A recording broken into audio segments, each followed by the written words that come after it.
Hello guys, welcome back to my channel. You're a superhero.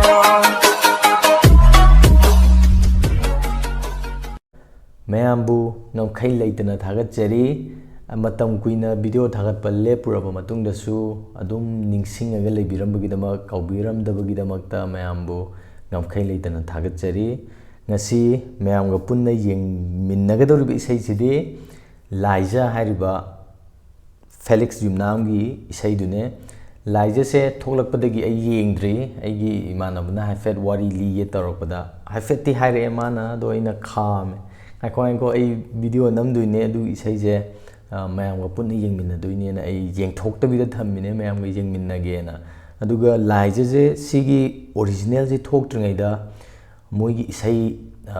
link oi kholena tongnagibdo adugi mamangdagi hafet taraga laibako aikoigi imanabasing moi tinaba khotpa tawdagi moigi maraktagi isai je adum taraga lai aduna aina amna pamjaba isai ne ba Laija je ado aina tabadudi music kai je yamna fajana yaudba ro oina tabane ba aina tabadudi ado ngasi ta duri sidi fajana video ga loinana perfect oirakanda semba pungloi lorakanda ta doine ba ado mayam punna yengminarsi mayam punna taminarsi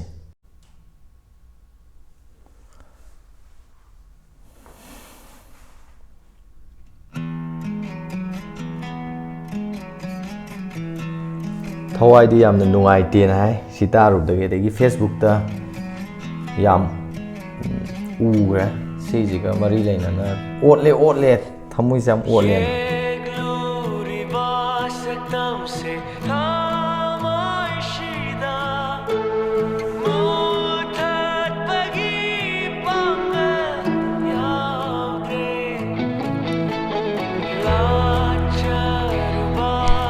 munjong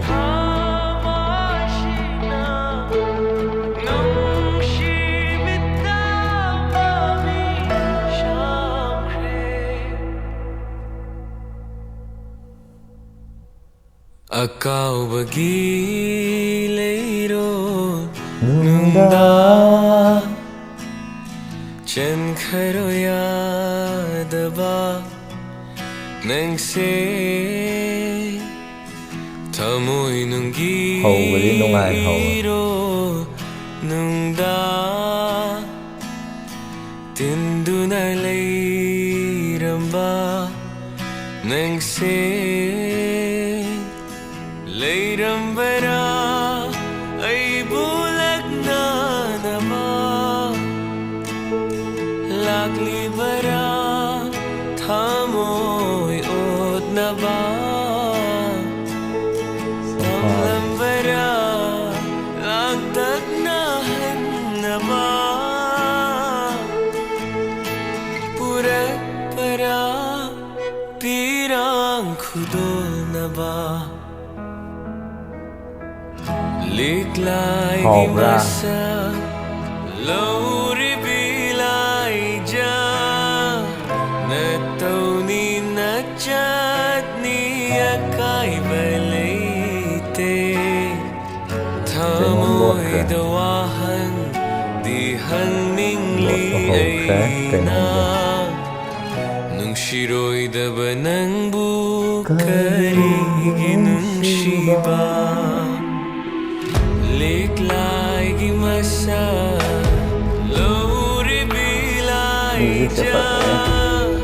Nataw ni natsyat niya kay balite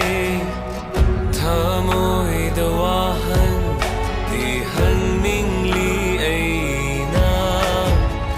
Nung shiro'y daba ng Susi install Ginung shiba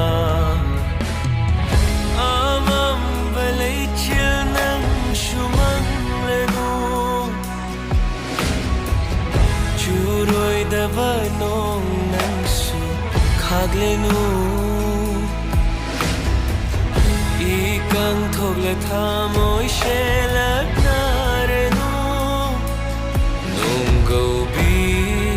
ikaw lang lenu ꯅꯨꯄꯤꯁꯦ ꯀꯩꯅꯣꯝꯗꯤ ꯂꯣꯠꯂꯒ ꯂꯩꯕꯗꯧꯅ ꯇꯧꯋꯦ ꯍꯥꯏꯁ ꯁꯤꯗ ꯀꯩꯅꯣꯝꯃ rate ꯃꯆꯨ ꯑꯃ ꯎꯕ꯭ꯔꯥ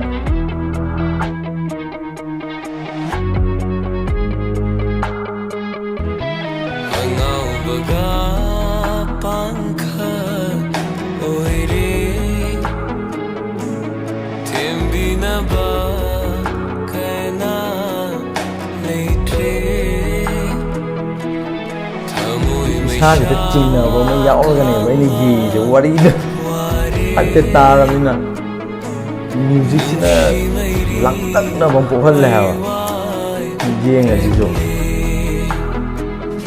ꯃꯤꯍꯨꯟ ꯗꯪ ꯗꯪ ꯗꯪ ꯆꯣꯡꯕꯒꯤ ꯇꯥꯏꯞꯇ ꯑꯃ ꯆꯔꯥꯡꯅꯔ ꯂꯩ ꯍꯥꯏꯕ ꯏꯁꯥꯁꯦ ꯃ꯭ꯌꯨꯖꯤꯛꯁꯤꯅ ꯏꯁꯥꯁꯦ ꯌꯥꯝ ꯆꯔꯥꯡꯅꯍꯟꯕ ꯍꯥꯏꯇꯥꯔꯦ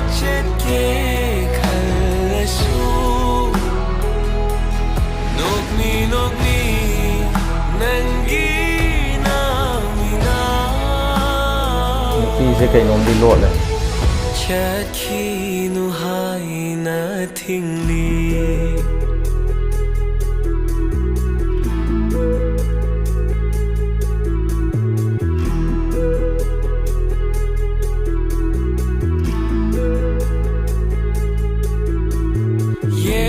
ꯌꯦꯛꯂꯨꯔꯤꯕ ꯁꯛꯇꯝꯁꯦ ꯊꯃꯣꯏꯁꯤꯗ ꯃꯨꯊꯠꯄꯒꯤ ꯄꯥꯡꯒꯜ ꯌꯥꯎꯗ꯭ꯔꯦ ꯂꯥꯛꯆꯔꯨꯕ ꯅꯪꯕꯨ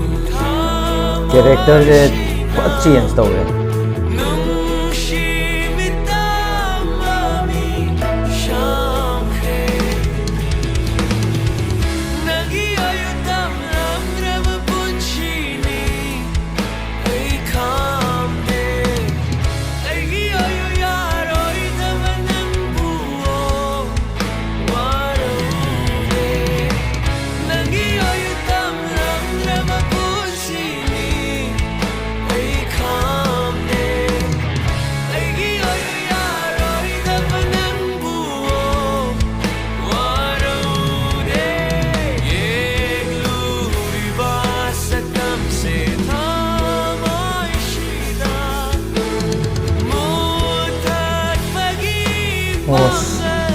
Mamang mo naman.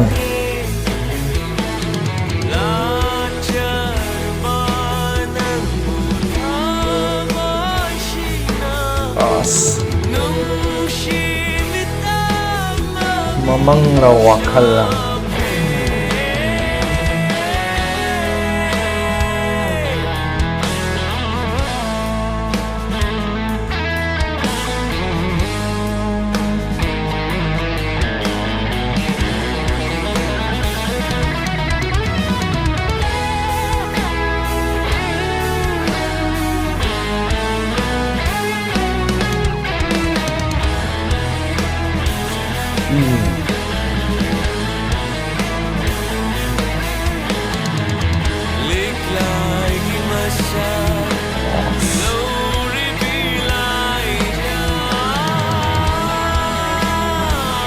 아, 뚜중해.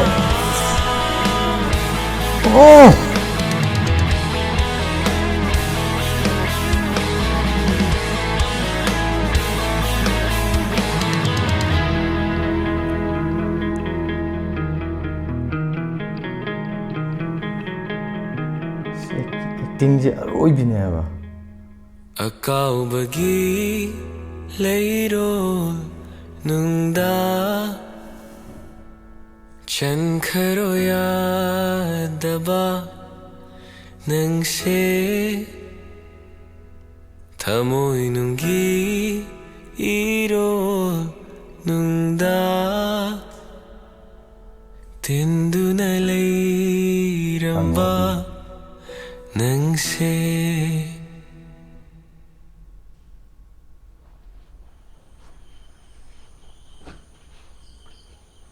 Zimda mala.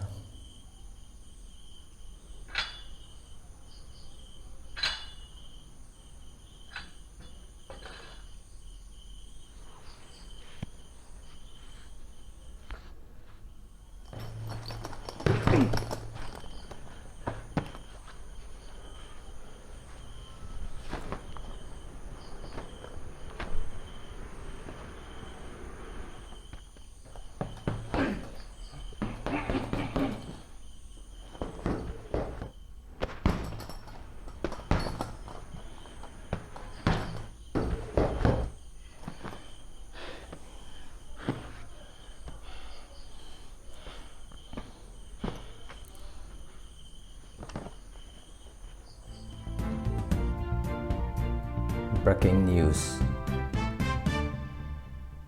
Welcome to Lambi News, and we have a big news coming in this evening.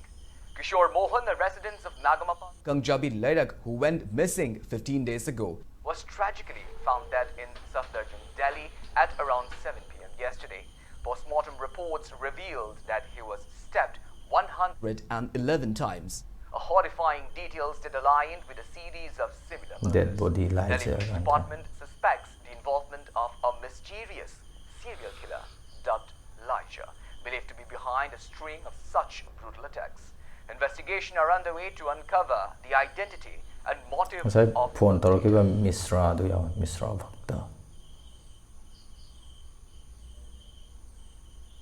missing Misra Bhakta footage.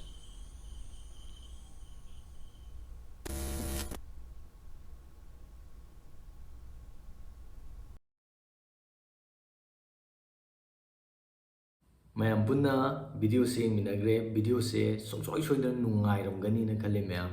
aigi oina su yamna nungai jai laija sida utliba moigi akoi da piriba presentation je adugi matik phajai haina khalle aduga sida yauriba hero heroine ko angubi aduga malem makoi ani acting je adugi matik natural oiba yamna akoi acting man da bai tare इसादगी अदुम अकोई normal सुमाइना लेरिजे सुमाइना अदुम तौबगा चप मानेना खल्ले अकोइना येंगबा मतमदा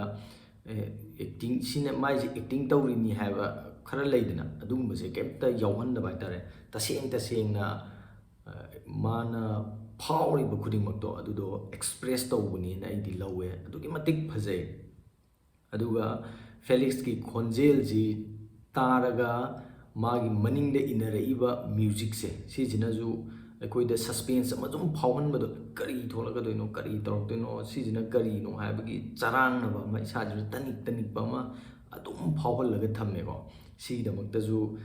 होल टीम जे याम थागनिंगाय ओय अदुगा इसैजिगी मयेक्सिदि इसै मयाम अमा तारे इसै मयामदुदगिसु यामना टॉप हेन्ना मगुन लैबा इसै मयेक अमा ओयना खल्ले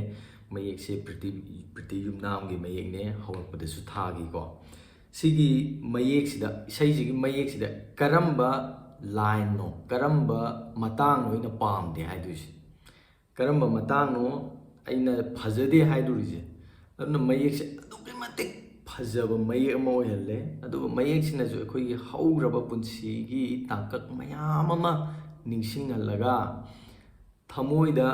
फावबा थमोइदा निंगसिंगगा थंबा आई इनातगी लामना चटखि तारगसु अइना आइगी वारीदुबुदी अदुम निंगसिंगगा थंबको आइगी वारीजिदि कावदबिदा अदुम थंबा वारी मयाम अमा निंगसिंगहल्लेना खल्ले मयामदजु थोंगनी मयेक्सिना मयेक्सि पारगा मयेक्सि येंगा करी हाइदुइनो खंगतबा हाइतारे आई करी हाइगदमनो खंगद्रि मयेक्सि अदुगी मतिक फजे मयेक्सिना हंजन ओटपीबा हाइबदो अदु ओरे तसेंगना सी मयेक्से इसै इरिबा इसै इरइबा मीजिना अखोइ खुदिंगमक्ता फावरिबजे सेंगना पुथोगा मयामदा खंगहल्लगे खन्ना इरपा माले अदुगा अइना कमेंट सेक्शन जे चंगुबने कमेंट सेक्शन जे चंगुरबा मतुंगदा अखोइ खुदिंगमक्ता फावरिजिंगसि लोइनमक इरा थमंबा हाइतारे आई अदुगी वारी मयाम अमा थमनरगा सिनो ओइबजाने लाइजना अखोइबु ओटले हाइजे सि ओइबजाने अखोइ खुदिंगमक्की कावबा ngमरोइदबा थौदोक कावबा ngमलरोइदबा वारी अमगी महुत अमना सिंगिबा तारगसु वारी दुदी कनामतना सिनबा ngमदबा वारी अममम लेरमगनी हाइना खल्ले अदुगी वारी दुबु महुत सिल्लगा मयामगी महुत सिल्लगा इरकपा मयेकनी हाइबजे थमजरगा असिगी ओइनदी मतंग स्वाइदा लोचिनजरी पांथोइबना मयामबो अमुकाना खुरुमजरी नंगी ओयु तमलमद्रबा पुंसीनी ꯑꯩ ꯈꯥꯡꯗꯦ ꯑꯩꯒꯤ ꯑꯣꯏꯌꯨ ꯌꯥꯔꯣꯏꯗꯕ ꯅꯪꯕꯨ ꯋꯥꯔꯧꯗꯦ ꯅꯪꯒꯤ ꯑꯣꯏꯌꯨ ꯇꯝꯂꯝꯗ꯭ꯔꯕ ꯄꯨꯟꯁꯤꯅꯤ ꯑꯩ ꯈꯥꯡꯗꯦ ꯑꯩꯒꯤ ꯑꯣꯏꯌꯨ ꯌꯥꯔꯣꯏꯗꯕ ꯅꯪꯕꯨ ꯋꯥꯔꯧꯗꯦ ꯌꯦꯛꯂꯨꯔꯤꯕ ꯁꯛꯇꯝꯁꯦ ꯊꯃꯣꯏꯁꯤꯗ ꯃꯨꯊꯠꯄꯒꯤ ꯄꯥꯡꯒꯜ ꯌꯥꯎꯗ꯭ꯔꯦ ꯂꯥꯆꯔꯨꯕ ꯅꯪꯕꯨ ꯊꯃꯣꯏꯁꯤꯗ ꯅꯨꯡꯁꯤꯃꯤꯇꯝꯃꯤ ꯁꯥꯡꯈ꯭ꯔꯦ